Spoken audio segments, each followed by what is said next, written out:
আসসালামু আলাইকুম। এখন দেখবেন সংবাদ শিরোনাম। রাজশাহী বিশ্ববিদ্যালয়ে কমপ্লিট শাটডাউনে কর্মকর্তা কর্মচারী ও শিক্ষকদের একাংশ। রাকসু ভোটের প্রশিক্ষণ নিয়ে অনিশ্চয়তা, চাকসুতে প্রার্থীদের প্রাথমিক তালিকা প্রকাশ। নাটোর সহ উত্তরের ৩ জেলায় দূরপাল্লার বাস চলাচল বন্ধ, ন্যায্য মজুরি সহ শ্রমিকদের বিভিন্ন দাবি, যাত্রীদের ভোগান্তি। গাইবান্ধার সুন্দরগঞ্জের স্কুল মাঠ বন্ধক দিয়ে ধান চাষ, খেলাধুলা বঞ্চিত শিক্ষার্থীরা, প্রধান শিক্ষকের বিরুদ্ধে নানা অভিযোগ। এতক্ষণ শুনছিলেন সংবাদ শিরোনাম, এখন দেখবেন বিস্তারিত। শিক্ষক লাঞ্ছনাকারীদের শাস্তি ও প্রাতিষ্ঠানিক সুবিধা পুনর্বহালের দাবিতে অনির্দিষ্টকালের জন্য কমপ্লিট শাটডাউন কর্মসূচি পালন করছেন রাজশাহী বিশ্ববিদ্যালয়ের শিক্ষকদের একাংশ ও কর্মকর্তা কর্মচারীরা। এতে বেশিরভাগ বিভাগে ক্লাস পরীক্ষা বন্ধ রয়েছে। সকালে ক্যাম্পাসে শিক্ষকরা মানববন্ধন করেন, শিক্ষক লাঞ্ছনাকারীদের বিরুদ্ধে দ্রুত ব্যবস্থা নেওয়ার দাবি জানান। এছাড়া অন্যান্য দাবি দেওয়ার বিষয়ে যুক্তি তুলে ধরেন তারা। এদিকে একই দাবিতে বুদ্ধিজীবী চত্বরে অবস্থান নেন কর্মচারীরা। শাটডাউন কর্মসূচির ফলে রাকসু নির্বাচনে দায়িত্ব পালনকারীদের নির্ধারিত প্রশিক্ষণ নিয়েও তৈরি হয়েছে অনিশ্চয়তা। এর আগে পোষ্য কোটা বলে পরিচিত শিক্ষক কর্মকর্তা কর্মচারীদের প্রাতিষ্ঠানিক সুবিধা পুনর্বহালের সিদ্ধান্ত স্থগিত করে বিশ্ববিদ্যালয় প্রশাসন। এর জের ধরে শনিবার শিক্ষক ও শিক্ষার্থীদের মধ্যে হাতাহাতি হয়। এই ঘটনায় রোববার বিকেলে জরুরি সিন্ডিকেট 5 সদস্যের একটি তদন্ত কমিটি গঠন করার সিদ্ধান্ত নেওয়া হয়।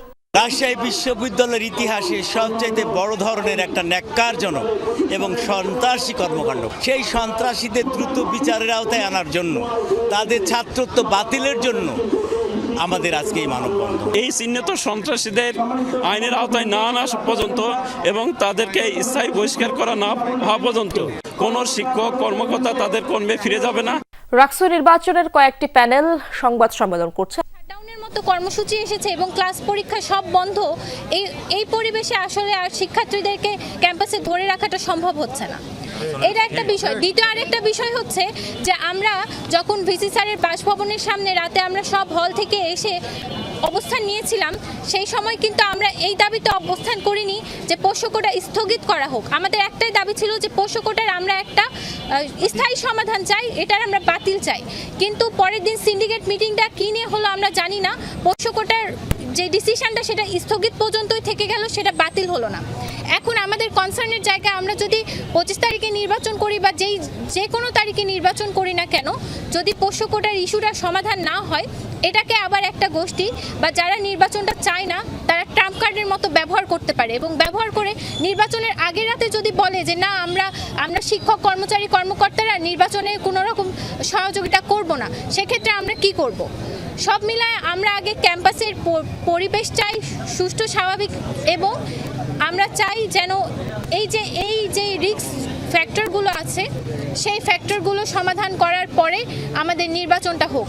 আমরা অনেক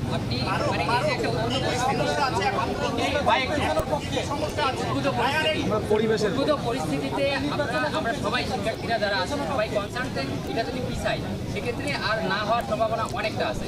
সেক্ষেত্রে আপনারা 25 তারিখে বলতেছেন আবার যে উদ্ভূত পরিস্থিতি, এটাতেও একটা গ্রহণযোগ্য এবং সুষ্ঠু নির্বাচন হতে পারে।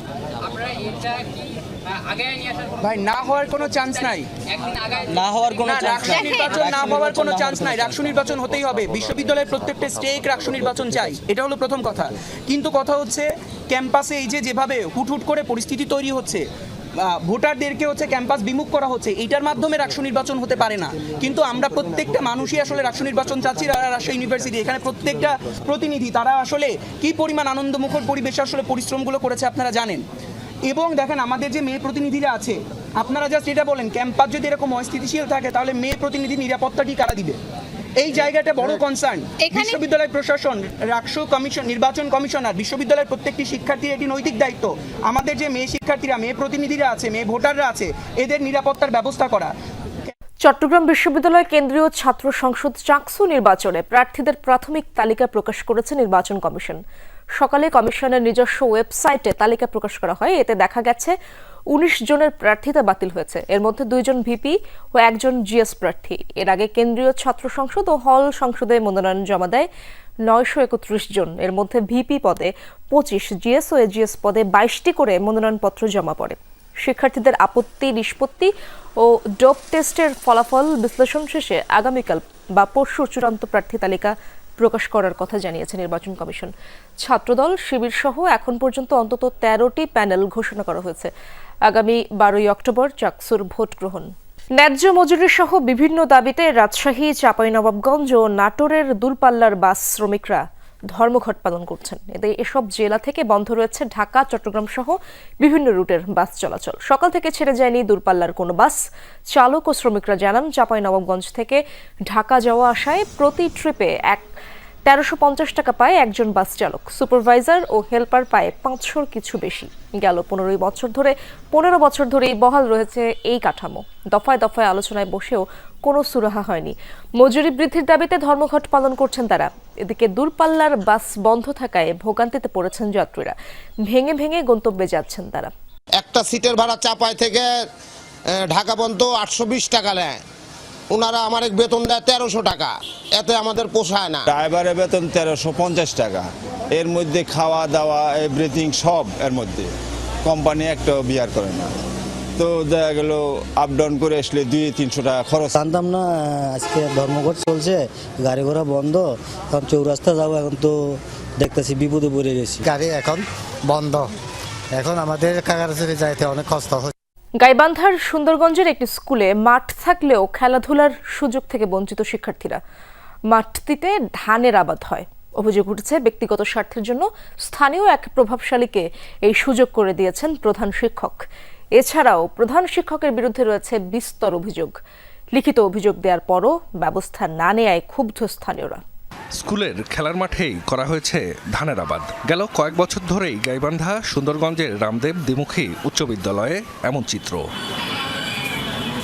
1966 সালে প্রতিষ্ঠিত স্কুলটিতে ষষ্ঠ থেকে দশম শ্রেণী পর্যন্ত পড়ালেখা করছে প্রায় 400 শিক্ষার্থী। পুরনো টিনশেড ভবনের উত্তর পাশে নির্মিত একতলা ভবনের সামনে 3.5 বিঘা মাঠ। অভিযোগ রয়েছে, ব্যক্তিগত লাভের আশায় প্রধান শিক্ষক মাঠটি চুক্তিতে তুলে দেন স্থানীয় প্রভাবশালী শাহিন মিয়ার হাতে। ফলে বিরতির সময় খেলাধুলা করতে না পেরে অলস সময় কাটে ছাত্রছাত্রীদের। এই মাঠে খেলতে পারি না, কারণ ধান লাগাইছে যে আমাদের খেলার মতো কিছু না। টিফিনের সময় টিফিন দেয়, আমরা তো মাঠে এসে খেলাধুলা করব। আমাদের তো এইটাই অসুবিধা যে আমরা মাঠ পাচ্ছি না। আমরা অন্য মাঠে খেলতে যাই, এখানে যা অনেক কথা শোনা লাগে আমাদের। 2009 সালে যোগ দেয়া প্রধান শিক্ষক শফিকুল ইসলাম বসুনিয়ার বিরুদ্ধে নিয়োগ বাণিজ্য, চাকরির প্রলোভনে অর্থ হাতিয়ে নেয়া, শতবর্ষী গাছ কেটে বিক্রি, কর্মস্থলে অনুপস্থিতি সহ নানা অভিযোগ অভিভাবক ও স্থানীয়দের। বিগত সময়ে আত্মীয়কে ম্যানেজিং কমিটির সভাপতি বানিয়ে ইচ্ছেমতো বিদ্যালয় পরিচালনা শুরু করেন প্রধান শিক্ষক। লিখিত অভিযোগ করা হলেও কোনো ব্যবস্থা না নেয়ায় ক্ষুব্ধ এলাকাবাসী।